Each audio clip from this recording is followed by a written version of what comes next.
good morning, good afternoon, depending on where you are in the country. My name is Dana Preston from Hispanics in Philanthropy. I'm going to be running this webinar, Women in Philanthropy, What's Next? We're going to give our registrants a few minutes more to get connected.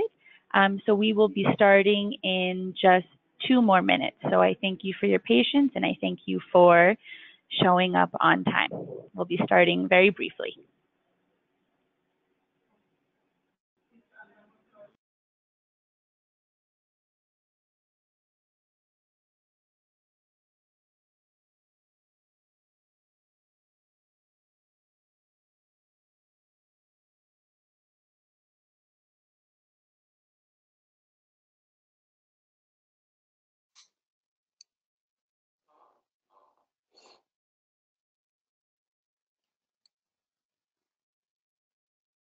So at the end, we'll just sign out, Dana? At the end, I'll just leave the meeting? Just checking, okay.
So you can see my screen, right? Yes, we can see the screen. We're all set. Cool. All right, ready when you are. Great. So it's 12:03. We have a very short grace period here. Once again, welcome everybody to this webinar, Women in Philanthropy, What's Next? My name is Dana. I am the Program Manager for Gender-Focused Initiatives at HIP. And this webinar is part of an ongoing series of webinars for HIP's network focused on effective philanthropic strategies. If you're not already signed up to our newsletter, this is where you will get this privileged information about our continuing series of webinars. So if you're not already signed up to our newsletter, I welcome you to do that. So the background of this webinar, Philanthropy, Women in Philanthropy, What's Next, is to discuss how organizations can effectively engage with women who want to be impactful in obtaining their philanthropic goals, with a particular focus on how to engage millennial women. So I would like to introduce our speaker for today, Alyssa Wright. She is a philanthropic advisor from the Boston area, focused on working with communities of millennial women. She also supports organizations, programs, and causes in designing and implementing major gift programs. Before we get started with the session, a few housekeeping notes. This is only an hour-long session, and we will be doing our best to respect everybody's agendas and schedules. So we'll be keeping this to an hour, ending at 1 p.m. Central Standard Time. We will have a chance for question and answers towards the end of Alyssa's presentation. There is in GoToWebinar an option where you can type in questions.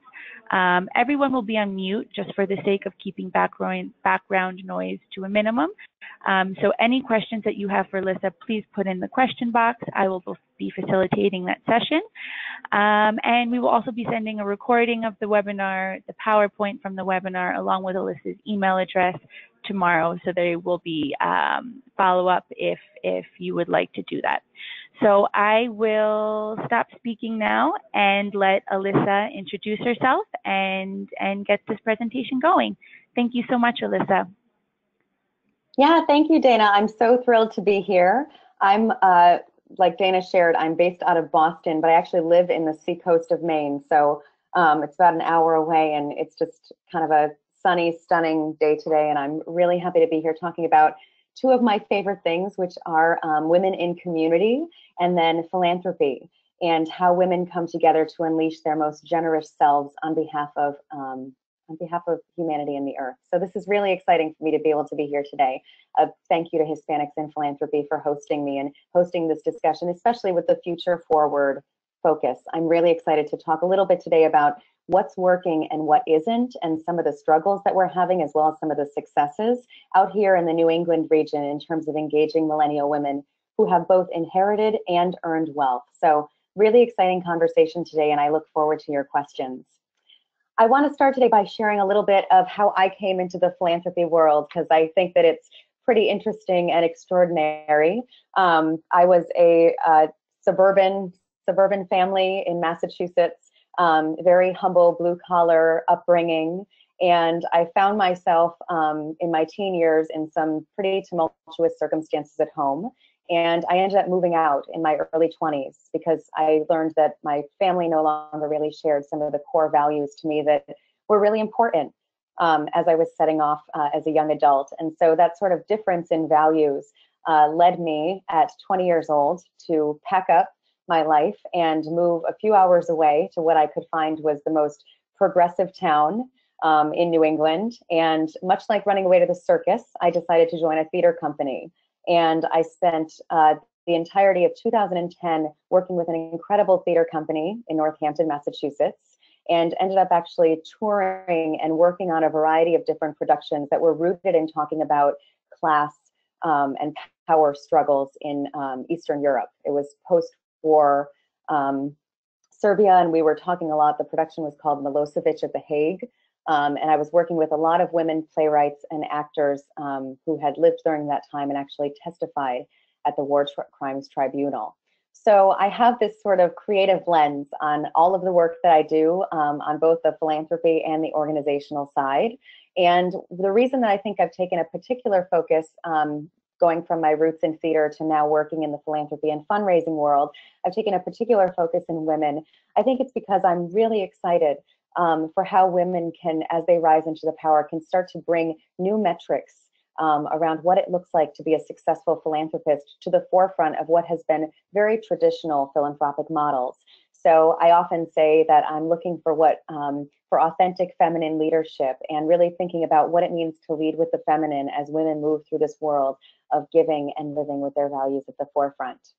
So the focus today, Women in Philanthropy, what's next? We will kind of, just to give you a structural overview of the time today, I want to do sort of just a quick recap on historically what philanthropy has looked like from sort of the first documented moment that a woman stepped into her philanthropic power, all the way through to some of the collectives and communities that now exist of women, some that you may be very familiar with, and just share a little bit about how some of those communities are moving and how I'm collaborating with them these days. And then I want to transition to talking specifically about a really interesting report. You'll get the resource at the end of this webinar that Fidelity Charitable just released called Women in Giving, really looking at the differences between baby boomer women and millennial women and pulling out some of those core pieces and translating them to how we at different organizations can implement them in our work to really steward the next generation of philanthropy forward. Then I want to pause and take a brief moment, like Dana said, for some questions, and hopefully can supply some thoughtful and tactical answers to you all. And then as a conclusion, we'll just sort of segue into talking about what it looks like to design a giving circle effectively with millennial women being a core piece of that. And also carrying the vision for it, because how great would it be to see something we plant the seeds of this fall translate in a decade into something very powerful that sustains our mission work. So I just want to start off by the Women's Philanthropy Institute is a constant resource in my world. I encourage you to look at what they're doing around women and their giving. And so much so, you can see I included this adorable picture here because I love these two women very much, who helped me design one of the giving platforms that I'm a part of out in Boston. But giving is so personal for women. And we find time and time again, those of us who are working in the field doing philanthropic advising work, that no matter where women are, whether it's an 18-year-old young woman to an 85-year-old woman who has a legacy of philanthropy behind her, giving for women is still so rooted in story. And the reason this is a core piece, especially for me, that I lean into in my work, having had my theater roots and really thinking about how do we leverage our imagination to imagine what the unwritten future could look like and invite women to that, that for me is such a core piece of what we do. And story and messaging and experiences that we can offer really drive, I think, how women come to causes and stick with them. So I start with this idea of giving is personal for women and break it down into talking about a little bit today about how story is the root, community is critical to create and design around those stories, and then vision, which we'll talk more throughout the webinar, which is really the core piece, I think, for millennial women. They're really looking to say, I don't want to know what I can do in the next year. What can we do in the next decade together, the next 25 years, the next 30? So how do you as an organization authentically bring that offering to the table?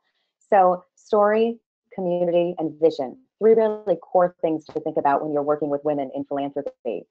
And then today we'll also touch on how do we communicate, engage, and steward women forward very thoughtfully for these times that we now live. I want to share just a brief narrative to kind of highlight one of my first ever moments with an incredibly powerful and dynamic woman, philanthropist from New York, who was working with me when I was a young development person. I think I had just turned 22 years old, and I was planning a large-scale fundraising salon to prospect for new funders in her home in New York. And I'll never forget, her name was Megan. And I'll never forget, we sat down to have a conversation about planning the event, and I did everything that I was taught to do as a good development person. I went through the logistics and the theme and the speakers and the presentation, figuring out everything from where we were going to order flowers for the tables to the time that we wanted to make sure people were out of the house because their children would be coming back home. So we, in this sort of like very transactional space where we were discussing the event and I was checking things off my to-do list and being very professional and forward about it, I felt like there wasn't enough substance to the relationship that she and I were designing.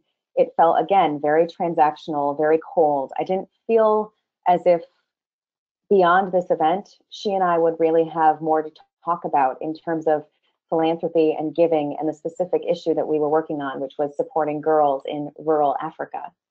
So I decided to slow down in the midst of everything that Megan and I were doing. And I remembered this core piece from what I've known historically about women in philanthropy and some of my great mentors had taught me. And I slowed down and I called up Megan and I said, would it work for you if we just grabbed coffee for an hour within the next few days and talked a little bit about why we're doing this event and why we're choosing to do it for this organization at this point in time? Yes, I was a consultant to the organization supporting the launch of their funding program, of new funding program, but also I really wanted to be rooted in purpose alongside her as we moved through this. So Megan and I ended up getting together that afternoon, and she told me the most incredible things about how this was the first time she had ever opened up her home to an organization, and the organization didn't even know that, and if they did, she was pretty sure that they wouldn't even acknowledge it. And then she told me about how her husband and her in-laws really felt like her role serving on this board was just something fun for her to do and didn't see the passion and the commitment that she had to really working deeply on supporting refugee women during the current global refugee crisis. So after that afternoon, our relationship was completely transformed. I shared my roots in the theater with her and some of my first experiences working alongside women in Serbia, and she shared with me some of her first experiences, everything from working in a food pantry at 18 up through today, sitting on this board and having this incredible responsibility to steward a massive campaign going forward. If in that moment I had not remembered to root myself in story, I don't think that I would have been effective in stewarding her forward and really supporting her throughout that entire process. We ended up having the event and it went really well. And she said to me at the end, she said, thank you for slowing me down. And she said, I actually think that I'm going to stay on this board going forward, because earlier she was considering leaving. And she said, and I'm going to start to have some more honest conversations with the organization.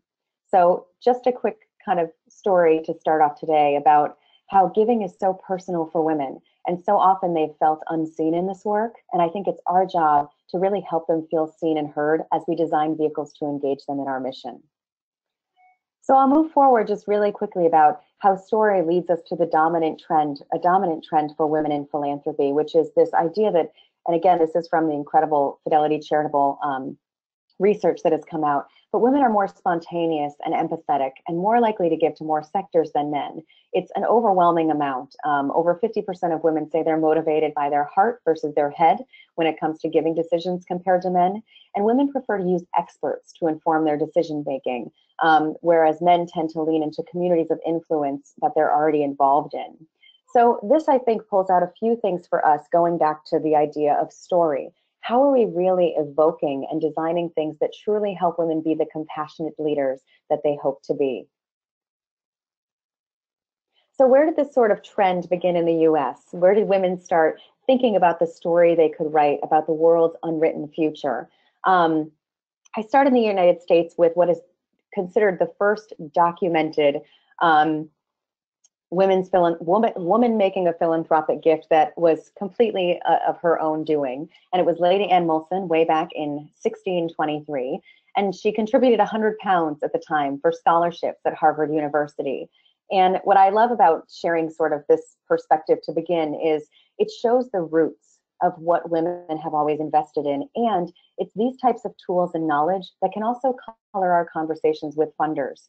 I feel like so often when I'm working with women in philanthropy, I'm talking about money and events and strategic plans. And sometimes I'm like, really? Like, could we pull back a little bit? And how about we just have a dialogue about what this movement has looked like? And maybe that kind of conversation could better inform and drive what we design next. So again, this whole idea of sort of pulling back and being rooted in story. I love this from the Women's Philanthropy Institute at Indiana University. Women have always focused on social change as a process to alter the status quo and to improve conditions for individuals and families throughout communities.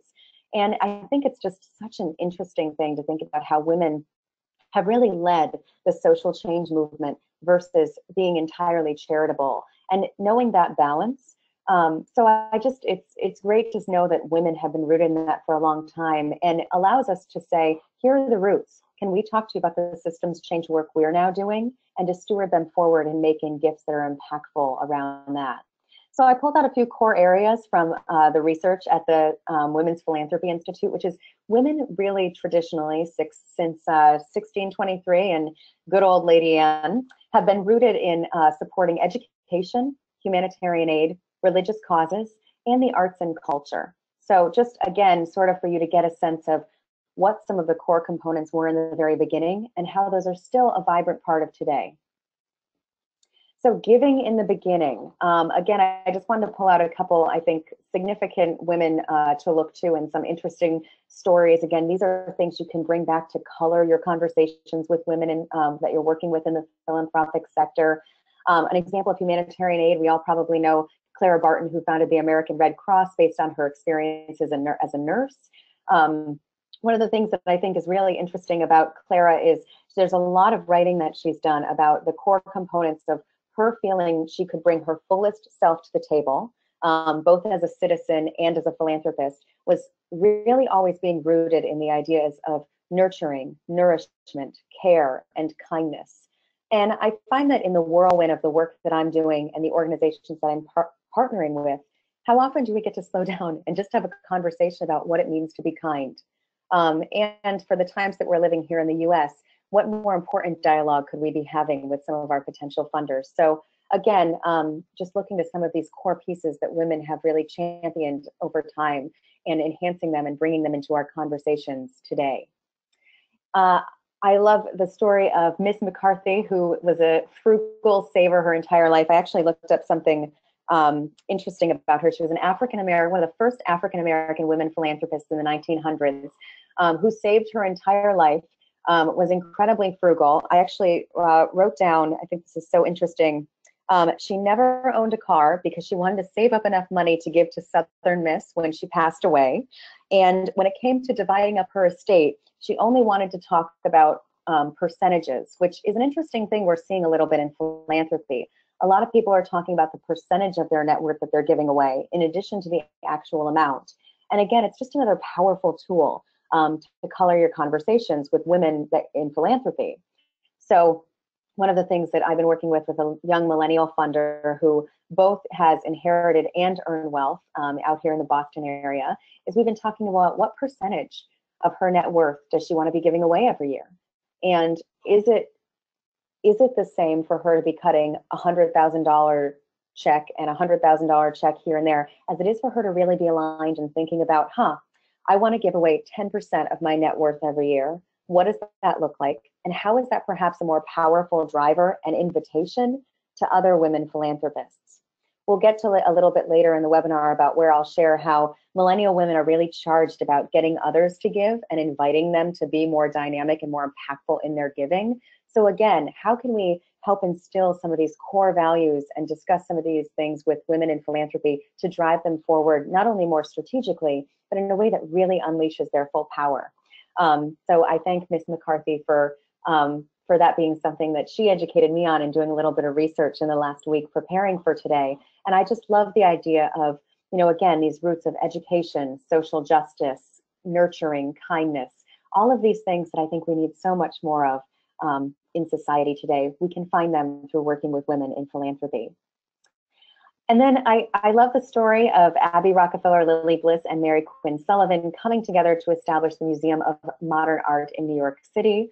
I think it's one of the sort of first moments, I think it was in like 1925 or 1929, when these women came together. It's really one of the first moments that we see women come together in community and decide to invest in something they were taking part in. So we see historically that time and talents and skills and networks have played a role in leveraging everything all together. But this is really one of the first moments where the community comes together and says, we're all putting our dollars behind what we're doing. And I think it's just such an important moment where these three women make a philanthropic investment together that unleashes all of the prowess and power that they have. So I'll end with these three examples by saying that this is the trend that we start to see in the 20th century, this shift to women desiring to be in community and realizing the power and potential of being in community. So I just want to pause here because I go back all the time to the necessity of story in this work that we do and how critical it is in our messaging to stay away from being really transactional. And I find that the funders that I have had the greatest gift and opportunity to nurture within their philanthropy over the last decade or so, we began our relationship talking about the possibility and talk about the possibility of the unwritten future and using our imaginations to think about what could come next. And so I share this quote by Abby Aldrich Rockefeller on founding the Museum of Modern Art. And she said, I believe that it not only enriches the spiritual life, but that it makes one more sane and sympathetic, more observant and understanding, regardless of whatever age it springs from, whatever subject it represents. So again, women always thinking about how can we have deeper conversations, better dialogues, and how can we leverage art also to be a part of our philanthropic work. So time for collective impact. Just again, some of the first emergence of women coming together to really design collectives that could drive impact going forward, especially on behalf of women and girls and working towards gender equity. In 1986, we see the Global Fund for Women is founded. By 2012, they had allocated more than $100 million in grants. They operate on about a $20 to $25 million budget. In 1990, we see the Women Donors Network founded, which again was sort of at the forefront of driving social change and no longer being purely charitable in nature. This kind of trend of women being really excited around innovation. We see it with millennial women today. It's innovate, grow, scale, and it's really exciting. In 1997, the Women's Philanthropy Institute finally incorporated as a freestanding nonprofit and has really, the Lilly Family School of Philanthropy does an incredible array of intensives and meetings and webinars and retreats and various offerings. They have a large conference that you can partake in to start to just learn a little bit more, I think, about the research that is coming out again and how you implement it going back to your organizations. And then in 2006, the incredible Women Moving Millions movement was established by Swanee and Helly LaKelly Hunt. And that is focused on raising $1 million gifts that specifically are targeted towards women and girls. They're actually celebrating their 10-year anniversary this year. So if anyone knows a Women Moving Millions member, make sure to celebrate and honor their accomplishment and the collective that they're a part of. You can actually go to their website at womenmovingmillions.org and check out some of the events and offerings that they're having surrounding the anniversary. So these are very new. These communities are very new, 10 years old, 1997. These are not institutions that have been around for 50 years. So that allows a lot of, I think, opportunity. And millennial women are seeing that and seizing that and hoping to design things that are very sustainable going into the future and are flowing resources much faster towards solving some of the most pressing social, environmental, and economic issues we now face. So I wanted to bring up today, and I highlighted a variety of women today, and I would love to have highlighted more if we had more time. But traditionally, when you start to do research, or you just enter into Google Engine, or you talk to someone at a philanthropic program, traditionally, immediately what comes to mind is sort of the white wealth and women, white women and their wealth, and sort of the socialite New York scene at the turn of the century, and that sort of big money philanthropy. And what I love about what millennial women are really pushing for the philanthropic sector to birth is talking more about where are high net worth women of color in all this. And thank goodness for collectives like Hispanics in Philanthropy hosting this today. New England Blacks in Philanthropy is a group we have up here that does some incredible work and generates amazing content. Native Americans in Philanthropy also just launched a few years back. There's all these incredible collectives that I think young women are really pushing to be a part of and to birth new content and information to help them feel like they are really partnering to what success is going to look like for everyone from all diverse backgrounds. And I'm really proud as a millennial woman to be a part of that and to have some incredible colleagues in that space who recognize that and are not afraid to say the word white supremacy in philanthropy. So I am really proud today to kind of just recap this report. You'll get the resource at the end that recently came out. But in a recent report funded by these handful of foundations, researchers have found that high net worth women of color donors still remain isolated from each other. They haven't been necessarily brought into community as effectively by all of us as they could be. There are organizations such as Hispanics in Philanthropy that are doing a stellar job, but we need more of them. Or we need to kind of increase and really help people find the offerings they're in the community that they need. But the report really, in a brief on it, the report really argues that the absence of high net worth donors of color, particularly women, as an organized force in philanthropy, will have material consequences over time. So I think it just increases the need for us to support institutions and organizations that are very smartly doing this work. HIP is completely one of them. I mentioned a few others. But I think the main question that emerged out of this report that I would love us to all be thinking about as we go through the next half of the webinar is how can we better network and sort of network weave high net worth donors of color to fund social change strategies, including resistance, protection, and empowerment at a time when the need is so, so great. And I also think that, this is just something that, again, millennial women are so focused on. I can't tell you how many young women I have joining boards who this is one of the first things they ask about. How are we making sure that diversity and inclusion are at the forefront of what we're designing going future forward? So let's again, I want to do another shout out to Fidelity Charitable and the incredible report that they released.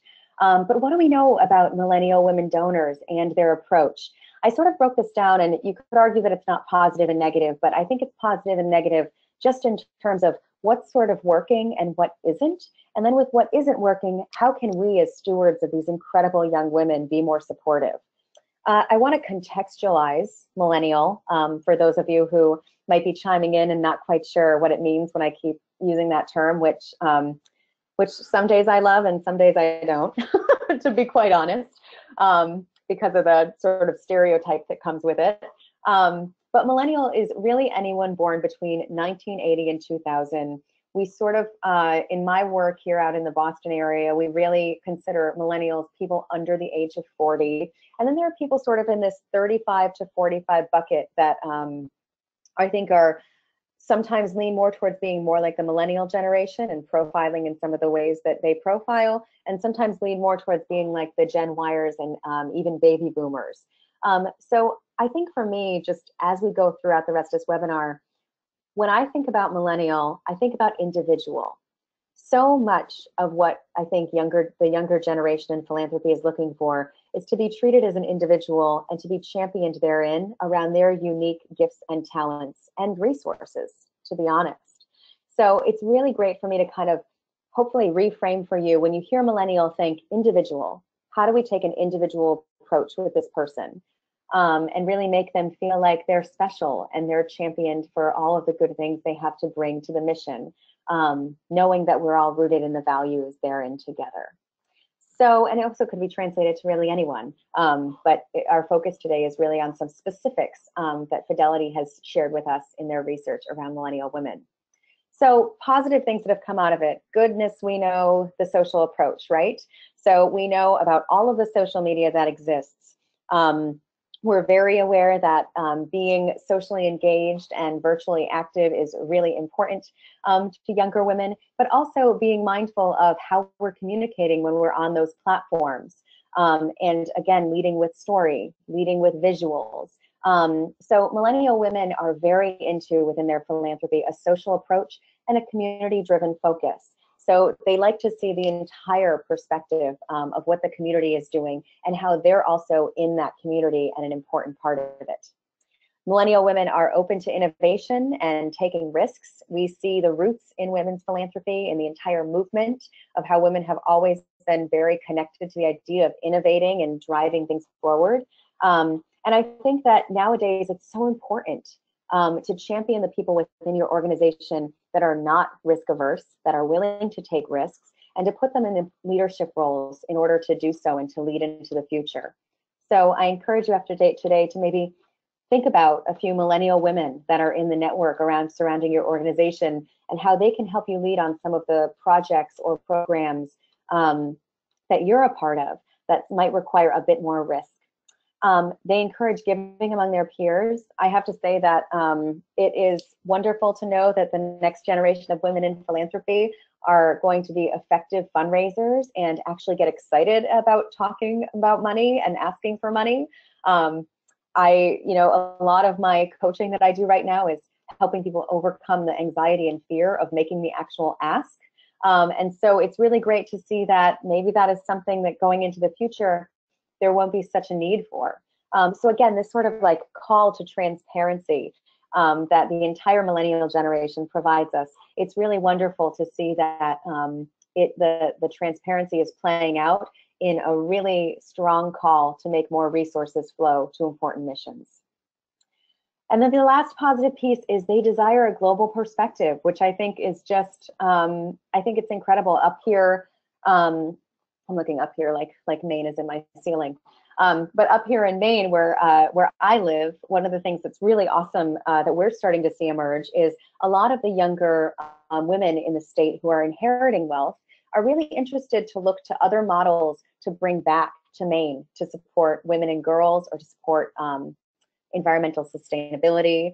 So it's really been interesting for me to be able to work with some women who go on a trip to Kenya, go on a trip up to Bangor, Maine, and then want to talk about sort of the parallel of those two regions and how they're working on some of the same core economic and social issues. So thinking creatively about if you do have a regional or a national focus, how can you have a global discussion or bring more global perspective to the table?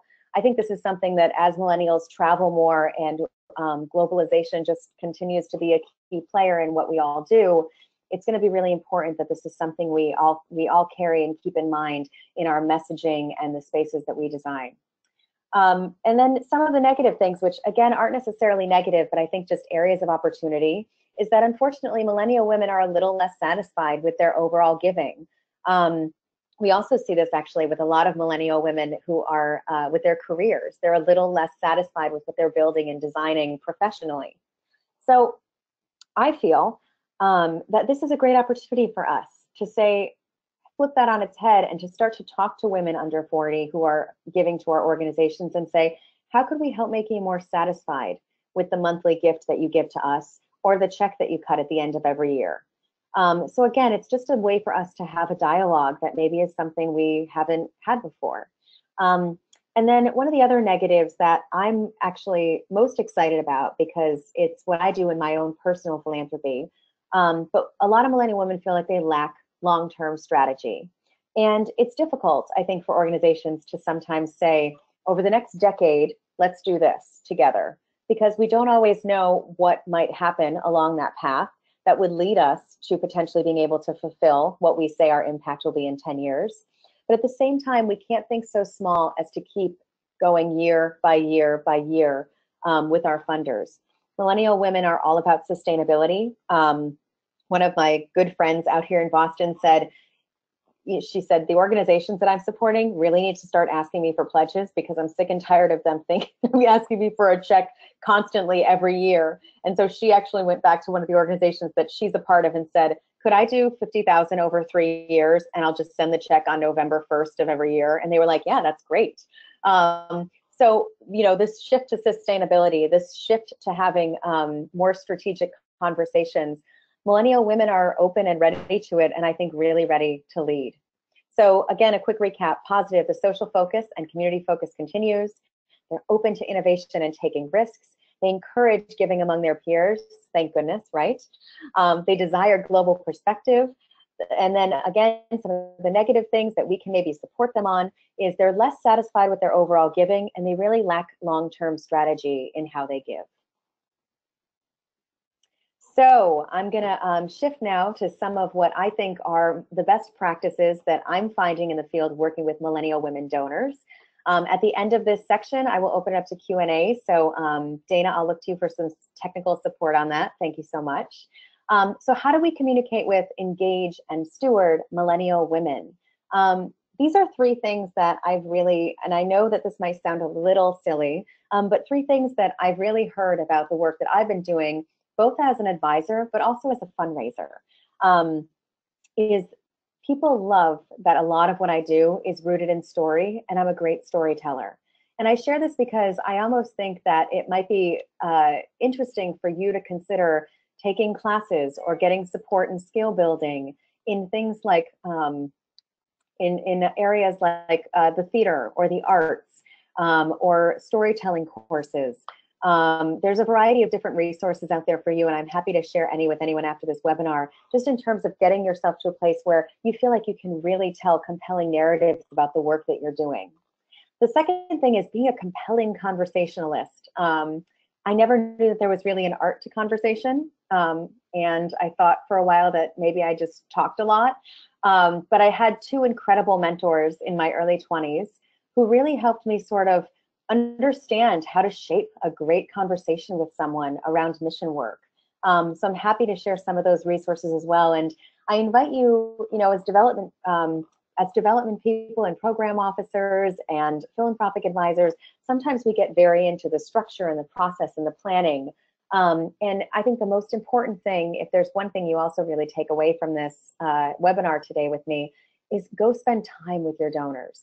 Really every week you should be meeting with either donors or potential donors who you can have these conversations with and really practice these storytelling and conversational pieces. It's like a muscle, so you got to flex it to get good at it.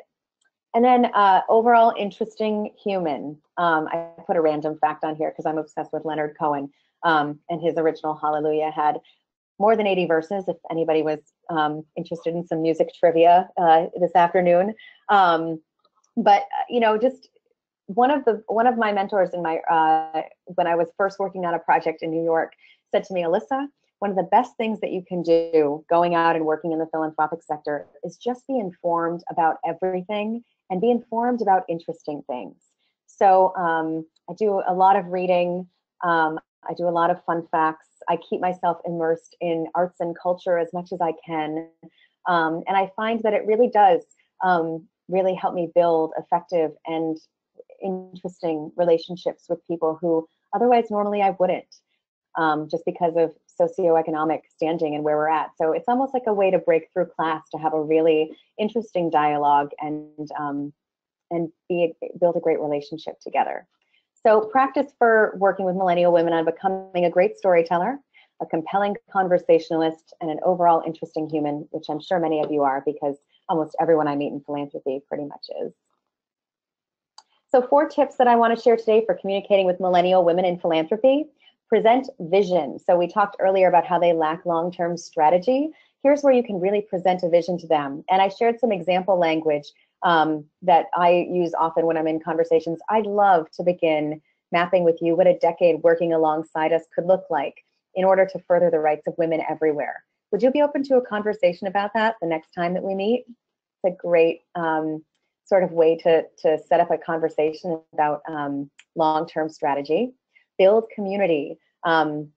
Millennial women love to be in community. I'm going to show you in a few minutes just a basic outline for a giving circle that really works well. So here again, some sample language. What would excite you most about starting a giving circle at our organization? What works for you about the idea, and what has you saying no way?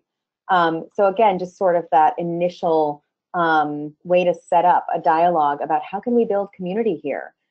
This is also really critical because as someone who's designed a lot of major gifts programs over time, I find that this is often what's lacking on the major gift side of things as well. How do you build community? How do you bring people together? And how do you make them feel like they're part of something special and unique? So giving circles are sort of a great entry-level way to do this with millennial women, knowing that this could also set a precedent within the culture of your organization to continue to build that movement once these young women become potential major funders. Next is get social. I love how many organizations I see just all of a sudden say, we got to be on the Facebook, or we need to get more on Twitter, or we need to figure out what this thing called Mogul is. I just discovered Mogul, by the way, so you're not behind, but it's an incredible new social platform for women. So get social. Do the audit and analysis first. I always talk to the funders that are attached to my organization already so that I can target them to begin, and that makes it more efficient for me within the organization that I'm working at. So platforms are you currently the most? Where do you get your most news? And would you be interested in helping us expand our reach this year based on those platforms that you find out that they're on? And then lastly, be honest. I think the word transparency rings from coast to coast when it comes to engaging millennials overall. But I think with millennial women, this is particularly important. And you know, we took that risk last year and this was the outcome, but we made these shifts this time around in order to change the outcome we had in 2016. I want to be really honest with you about what happened. That kind of conversation, I think, needs to happen more within our organizations and take some of the elephants out of the room. I very frequently will have conversations like this because millennial women are taking more risks with their money.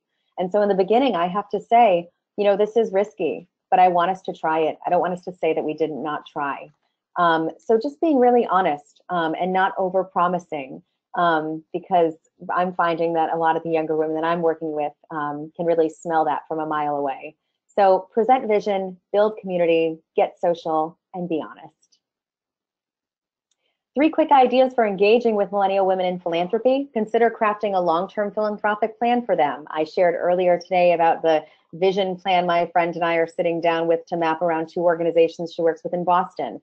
I know you made a gift last year and are considering one for 2017. Would it be fulfilling to you if I share our needs over the next 3 years and we can map what mission fulfillment would look like by 2020 together?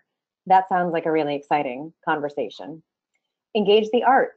Again, going back to my theater roots, I have artists at everything. I find it's kind of embarrassing when I personally decide to interpretive dance in the middle of a fundraising event. But I've invited a lot of different types of musicians and artists to a variety of things. that have specifically targeted millennial women. So again, I want to make sure that we inspire progressive conversations this year and next. I've been thinking of engaging the local arts community to do so. Would you like to plan that with me?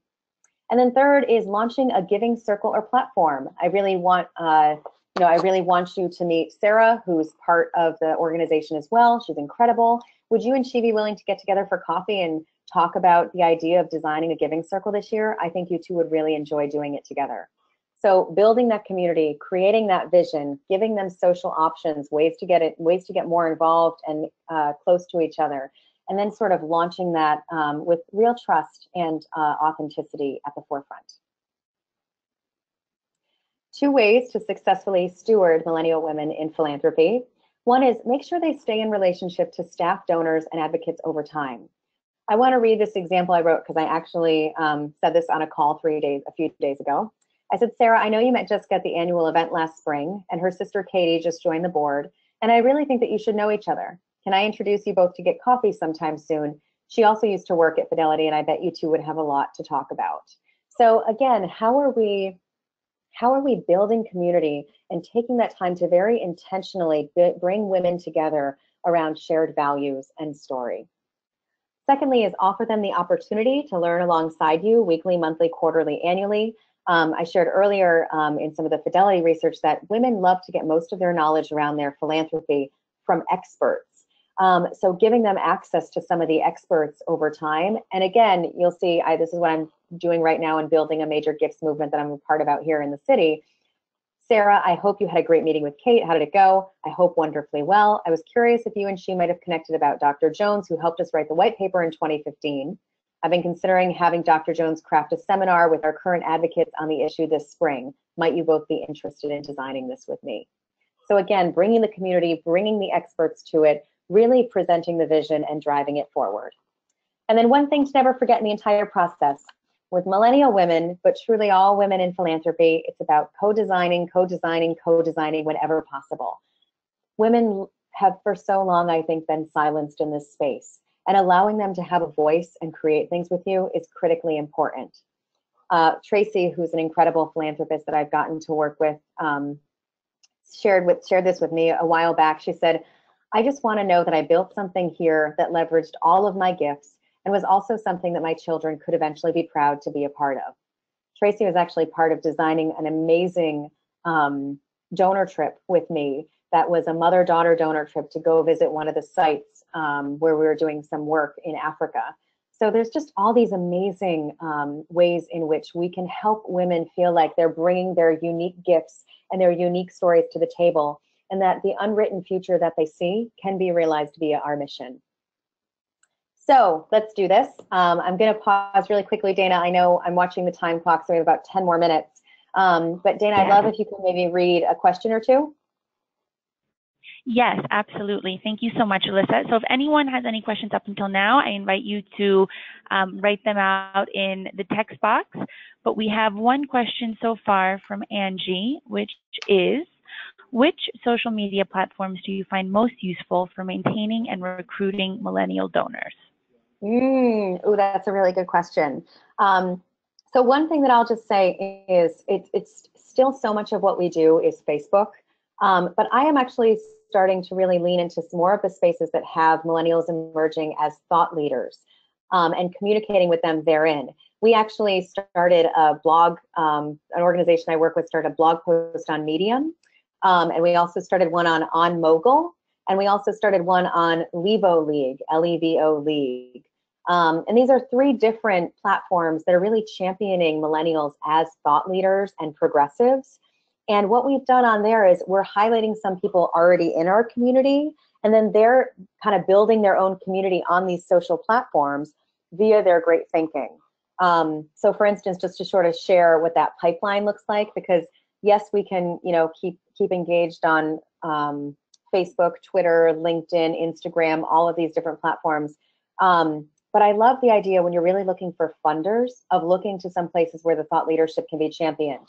So the pipeline for that is someone attached to your organization writes a blog post, puts it on Medium, a variety of people engage, and then those people that engage are communicated with, and you can potentially have conversations with them. And then also, again, visual, visual, visual. So actually, a lot of the organizations I work with are leaning into putting video content on Facebook and Instagram, and that's been most successful in getting people to deepen their engagement. So sort of the thought leadership side, but then also the sort of traditional notion of social media side as well. I hope that's helpful, Angie. Excellent. Thank you, Alyssa, for answering that question. Why don't we finish up the presentation to make sure we get through everything, and then we will leave space for one more round of questions and answers. So if anyone has anything they'd like to ask Alyssa, please make sure to type it out in the question box. Awesome. Thanks, Dana. All right, so let's do this. So I'm giving a very basic overview. Again, we could probably have a 3-hour webinar on giving circles. I've launched 4 in the last year, 3 with great success and 1 with a few hiccups. So I want to be really transparent and authentic as millennial me in sort of what that's looked like. But let me quickly first give you the overview. So one of the things I think that people really forget when they first start designing a giving platform is, what's your objective? Yes, the goal is to raise money, but what else therein is really your core objective? So, the first part of this, yes, the fundraising piece. The objective of this particular giving circle was to create a long-term donor base of individuals between 25 and 40 who could give substantially on a monthly basis. But the other core piece was, we really wanted to empower donors to be public advocates for the work. So again, this is this idea of staying rooted in values and story and really helping people, I think, especially for these times we live, who feel so powerless, to feel powerful and to be able to be powerful advocates. So what's your objective when you start to design this giving circle? Before you even think about, I can get 10 people at $50 a month and we'll have a party. Before you get there, slow down and think about what your objective truly is as you carve out this space. Next, I'll move to you have to do all 3 of these things within your giving platform to make it stick. Educate, inspire, and inform. We've done that with 2 of the giving platforms I've designed it via salons, a salon style model, so a handful of people getting together in someone's living room quarterly. We also go to a theater production every fall and every spring. And just again, like a space to both inspire people, a space to inspire people, educate them a little bit more about the issues, and then inform them on where that issue fits, perhaps in the regional, national, or global landscape. Choose a variety of focuses that encourage group thinking and offer local, national, and global perspective. I shared a few here that one of the domestic violence organizations that I work with decided to sort of take a different focus on these issues for DV and SA survivors in each area. And then choose a giving amount and share the collective impact of those funds. Again, it has to be about vision. It has to be about community. So here's what we wrote in one of the first emails of a more major gift platform I helped design. With everyone in at $1,000 per month for a full year, all 20 members will flow $240,000 to social change. And who doesn't want to see that happen? So again, thinking about how this is building a movement within the giving circle model. Choose a year-long chairperson. It's really important to have leadership that can commit to a full year and letting them know that ahead of time. We send out quarterly newsletters just to kind of give some updates and logistics. We engage them on social media, most heavily through Facebook and Instagram. And then we make members feel like they're thought leaders and activists. So Angie, to your question earlier, just really thinking about some of the platforms to position the millennials that are giving to your cause to allow them to create some great content and ignite conversations. What worked for us in the beginning was we had great leadership initially put in place. We leaned into existing networks of the organization as well as the leader who was leading the circle. Our offerings were compelling, timely, and also optional. Not everyone wants to come to salons. Not everyone wants to come to newsletters. We took an individual approach. We asked each person as they joined, and we said, would this work for you? And then they could opt out if they chose to. The entry level was worth it at the organization. So for instance, one of the giving platforms at the minimum would bring in $12,000 the first year. And we felt like, great, that's worth our time and energy to bring in that 5-figure gift every year. But also it was affordable enough to make the group diverse. So I consider myself a philanthropist, and I give away 8% of my own net worth every year to domestic causes, as well as a variety of international.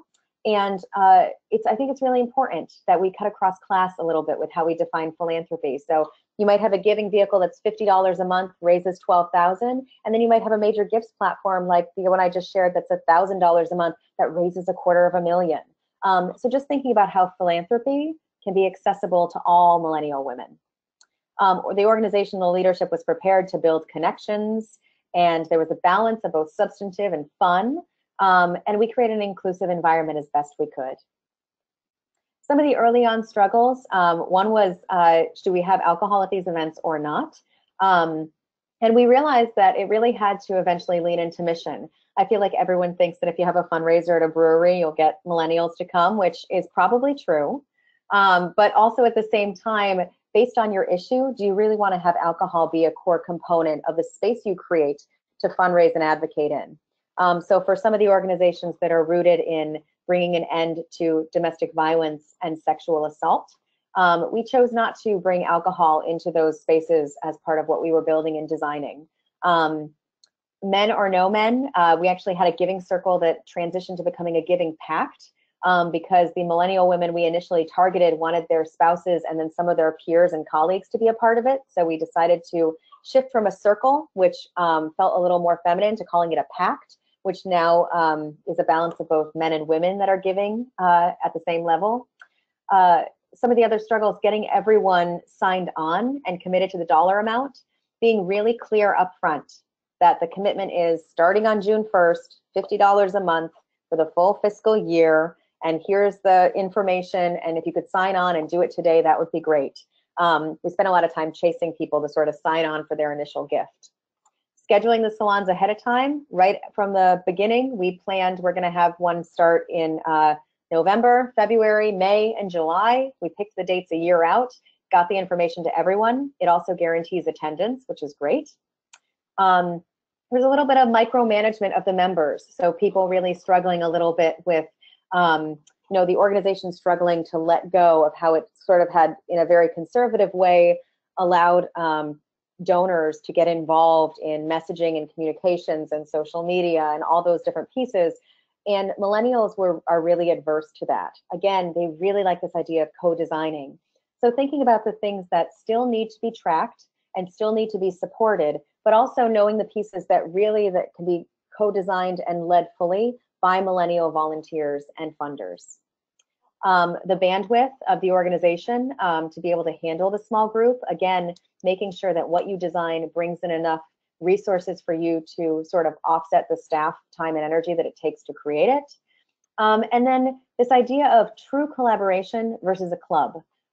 So one of the things that we opened up with one of the giving circles I'm involved in is we opened up the giving circle to allow the people attached to it to bring representatives once a year from other organizations they support to our giving circle meeting to talk about the collaborative nature of all those missions together.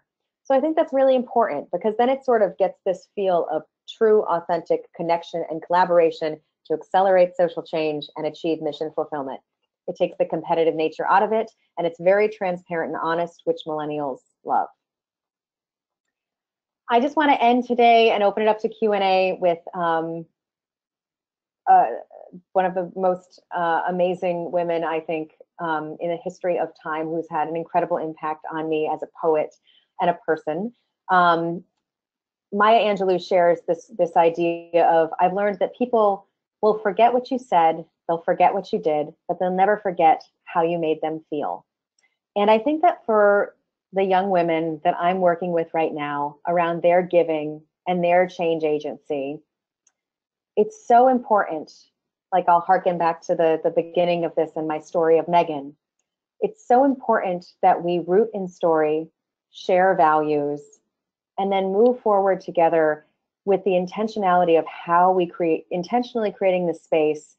It's about how we create it as much as what we create and what we say while we're designing it. So just think about how you move through the process of creating a giving platform to incorporate millennial women. That process and what it's infused with, those core pieces we've known about women over time in philanthropy: nurturing, kindness, compassion, nourishment, community. How you build that is almost just as important as what you build.